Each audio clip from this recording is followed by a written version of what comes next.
Qartë. Ndërkohë, zoti Peci, përsa i përket Serbisë, ju këtë akt dhe qasjen ndaj Kosovës dhe raportet e Shteteve të Bashkuara me Serbinë, e shihni dhe ju si një vit të kuqe, pra që qasja duhet të jetë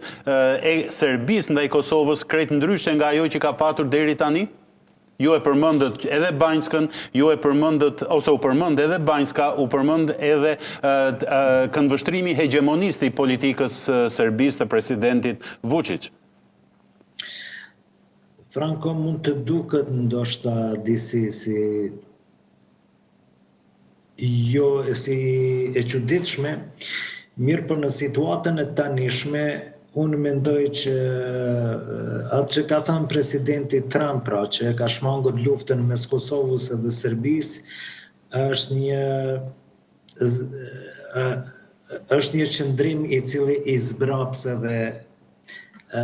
si të themi, qëllimet e Serbisë ndaj Kosovës, duke përfshi edhe aksionet të tilla, çfarë ka qenë rasti i Banjskës, apo cenim në një formë tjetër të integritetit territorial të vendit.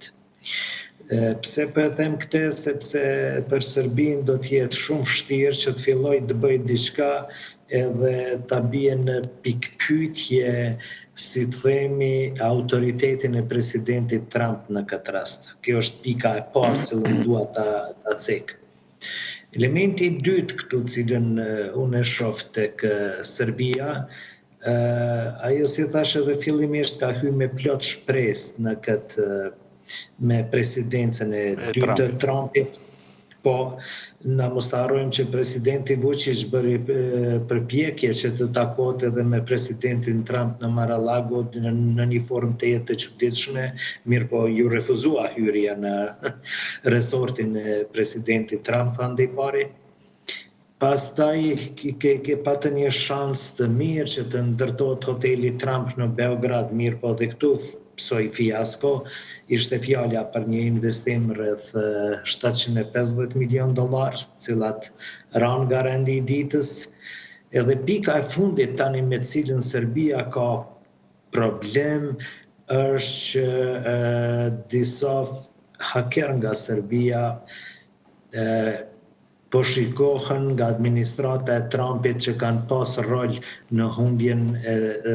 zgjedhjeve të tij, në zgjedhjeve presidenciale, jo këtyre zgjedhjeve, po zgjedhjeve të presidenciale të kaluara. Edhe kjo si po duket është një çështje e cila temperatura së cilës është duke u rritur vazhdimisht. Edhe ashtu si komentohet në Beograd, kjo po shikohet si pika e fundit e humbjes së besimit ndaj Serbisë dhe presidentit Vučić, meqense konsiderohet që kanë qenë të përzier në zgjedhjet në Shtetet e Bashkuara të Amerikës. E kjo është pika e fundit, ashtu spaku si komentohet në Beograd. Kështu që Serbia ka, si po duket,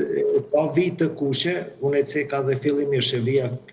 kyçe Serbisë e kuqe është atë se çfarë ka thënë presidenti Trump, se ai nëse e ka evitu një luftë,